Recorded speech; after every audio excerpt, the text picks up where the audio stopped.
C'est au Togo hein, que un procureur nommé, je ne sais pas comment on l'appelait, Talaka Mawama, jette des gens en prison juste parce que quelqu'un venait déposer une plainte pour diffamation. Une diffamation n'envoie personne en France, en prison en France. Hein. Personne. Personne. Personne. Et si vous échouez, c'est encore plus grave pour vous parce qu'on peut vous poursuivre pour dénonciation calomnieuse. Mais une plainte aussi, c'est une bonne occasion de fouiller dans vos dessous, de regarder, de chercher ce que vous faites, vos familles, vos enfants. Donc c'est un terrain qui est très, très, très favorable aux journalistes. Un bon journaliste va toujours au tribunal. Un bon journaliste, il va toujours au tribunal. Les meilleurs journalistes, c'est ceux qui sont toujours devant les tribunaux. Hein. Je ne sais pas combien de plaintes Mediapart n'a pas eu en France. Je ne sais pas combien de plaintes, comment appelle-t-on, le Canard enchaîné n'a pas eu de plaintes, n'a pas eu en France. Rien à foutre de tout ça. Au Togo, pareil. Quand on était au Togo, on était habitué aux tribunaux. Hein. C'est ça. Parce que celui que vous avez arrêté, il vous dira toujours qu'il n'a rien fait. Vous avez vu Nicolas Sarkozy, je m'excuse. Mais il n'a jamais rien fait, Nicolas Sarkozy. Jamais rien fait. Même on l'a condamné, il dit que il n'a jamais rien fait. Parce que celui qui a fait quelque chose ne dira jamais qu'il a fait. Donc, on connaît les éléments de langage. Donc, voilà. Et donc, Adjourouvi et son camarade, c'est le cas Afang Bédi qui me... Je vais profiter pour en parler avant d'entamer l'Assemblée nationale. C'est le cas Afang Bédi qui me met très mal à l'aise. Afang Bédi, déjà, il était journaliste, il était avocat de plusieurs journalistes au Togo. Quand il a été président de la CAT, je crois qu'il a dirigé la CAT, Association catholique contre l'abolition de la torture. Et puis après, à la fin de son mandat à la tête de la CAT, il a créé Ensemble pour les droits de l'homme. Il était l'avocat, si je me souviens son exact, de Mas Carmel, c'est un de nos confrères qui a eu des soucis avec le régime au Togo. Son journal a été fermé. Et c'est Max Carmel qui l'a branché même à l'avocat sans frontières. Après, il a été l'avocat de nos confrères de Liberté. Et donc, dans les années 2012, quand on faisait les démarches pour créer le CST, parce qu'on a fait cette démarche-là ensemble avec quelques amis, quelques camarades de lutte, et on faisait le tour des leaders pour les convaincre de laisser tomber leur querelle et de se mettre ensemble pour qu'on puisse mobiliser les Togolais. J'étais avec Raphaël Pandé, Afang Bédi et bien d'autres de nos confrères.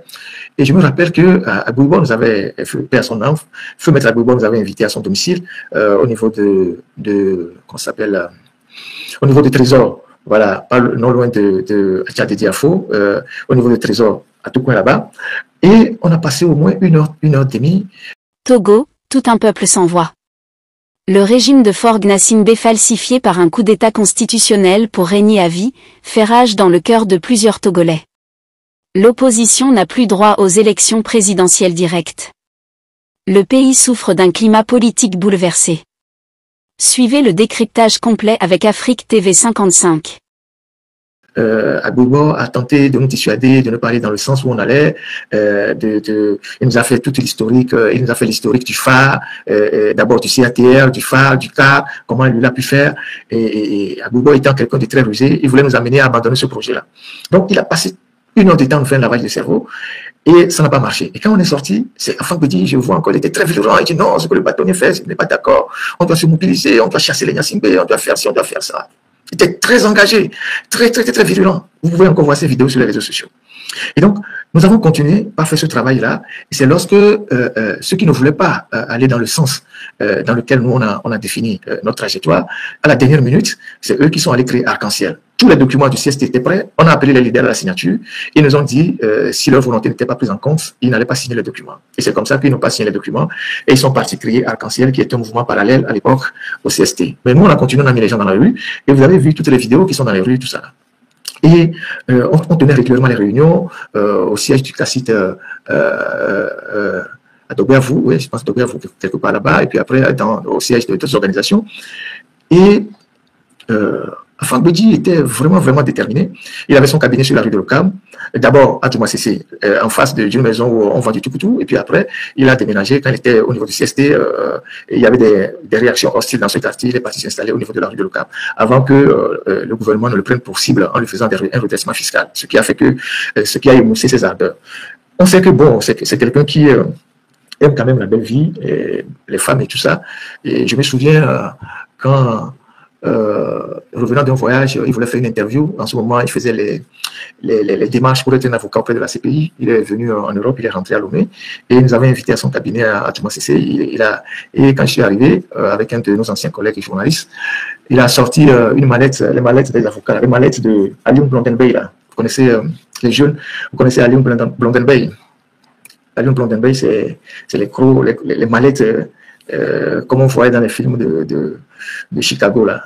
Et donc, il a sorti ces mallettes-là, il voulait sortir des trucs, et puis ben, voilà, il avait acheté plein de, comment on appelait ça, plein de, les boucles d'oreilles pour les filles, les petits casiers pour les filles, tout ça, on vend à quelques euros, 1 centime, tout ça, dans les trucs il avait acheté plein de ces choses-là, et puis il voulait nous sortir un document, et puis les boucles d'oreilles, tout ça était versé sur sa table, et puis on s'est regardé, on a beaucoup rigolé, il a dit, ah, c'est pour les filles et tout ça.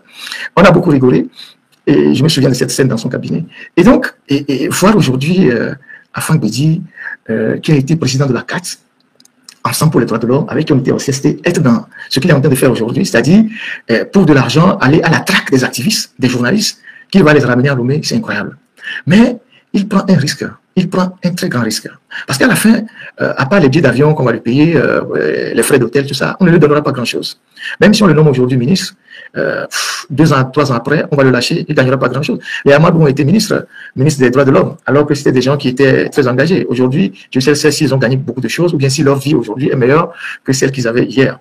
Donc, les gens comme Afang Bedi, comme ils se sont rangés du côté de nos persécuteurs, de ceux qui sont décidés à persécuter le peuple togolais, et qu'il est très actif, je pense que le moment vient où on va appeler les Togolais à boycotter son cabinet. Et quand il n'aura plus de clients, alors là, le régime va l'entretenir jusqu'à la fin de sa vie. Parce que le régime va passer. Lui, son cabinet restera. Son cabinet restera. Et donc, ce sont des gens, on va mener des actions, hein, on va appeler les Togolais. Hein, quiconque au Togo a un dossier, ça, on va réserver ça spécialement, ne doit pas aller dans le cabinet d'Afang Bedi. Comme ça, le régime va le prendre en charge complètement, totalement. On va demander aux Togolais, déjà que l'avocat qu'il est, il a plein de problèmes avec des gens. Telle personne dit j'ai remis l'argent à Afang Bedi pour faire un travail, il n'a pas fait. Telle personne dit j'ai remis l'argent, il n'a pas fait. Et donc, quand on va appeler les Togolais à ne plus amener le moindre dossier au cabinet Afang Bedi et qu'il va sentir, le rejet des Togolais, malgré toutes les charges qu'il a, je sais qu'il a beaucoup de charges, c'est ça qui fait qu'il court derrière l'argent comme ça, il va comprendre que c'est le peuple qui donne la force. Vous savez, les gens sont obligés de se prostituer parce que l'infidélité coûte très cher. L'infidélité, ça coûte très cher. L'infidélité, ça coûte très cher.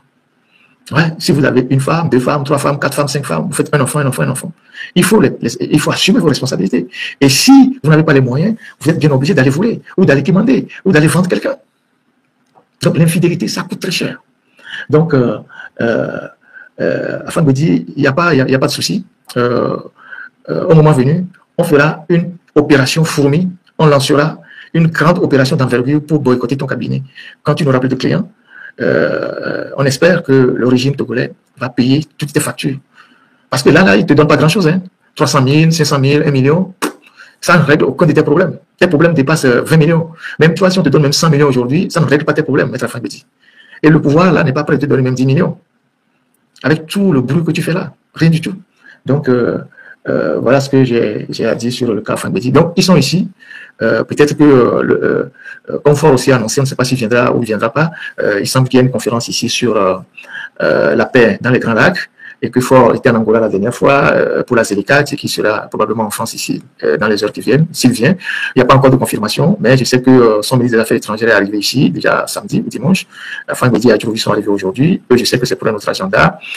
Et voilà, là où je voudrais bien voir Faure Gnassingbé, c'est au Mali. Parce que les Grands Lacs, c'est encore plus loin de nous. Et normalement, à l'heure actuelle, il devait être du côté de ses amis de l'AES parce que les barbus sont en train d'encercler Bamako. Et tous les pays sont en train d'inviter leurs ressortissants à quitter immédiatement Bamako. Parce qu'il n'y a plus d'essence, il n'y a plus rien. Ils ont fermé les établissements scolaires. Il n'y a plus pratiquement rien. Et les militaires eux-mêmes se querellent. Ils se sont arrêtés entre eux. Beaucoup sont en prison. Beaucoup de généraux sont déchus. Actuellement, l'ambiance est terrible. Et tout le monde est en train de fuir. Tout à l'heure, avant de rentrer en live, j'ai vu beaucoup de gens en train de fuir Bamako. Ça veut dire que, voilà, il ne se passe se bagarrer en abandonnant le peuple. Et c'est des choses comme ça qui arrivent. Et donc là, il faut aller suivre ce qui se passe au Mali. Et normalement, c'est là où Fort devait être. C'est là où il doit être, c'est pas dans les Grands Lacs, parce que ce sont ses amis. C'est lui qui les conseille, c'est lui leur parrain, c'est lui qui leur a dit il faut faire ci, il faut faire ça. Pour lui, son intérêt, pour sa politique intérieure, il les a amenés dans le gouffre. Mais il sera le premier aussi à les lâcher. Et là, ils comprendront. Non, c'est pas la peine de venir en France faire un sommet pour les Grands Lacs. Il faut faire un sommet pour sauver le Mali. Parce que le Mali est dans une situation difficile. Très, très, très, très difficile. Actuellement, à l'heure où on parle. À l'heure où on parle. Donc, voilà ce que j'ai à dire sur Adjou Vivier et ses amis.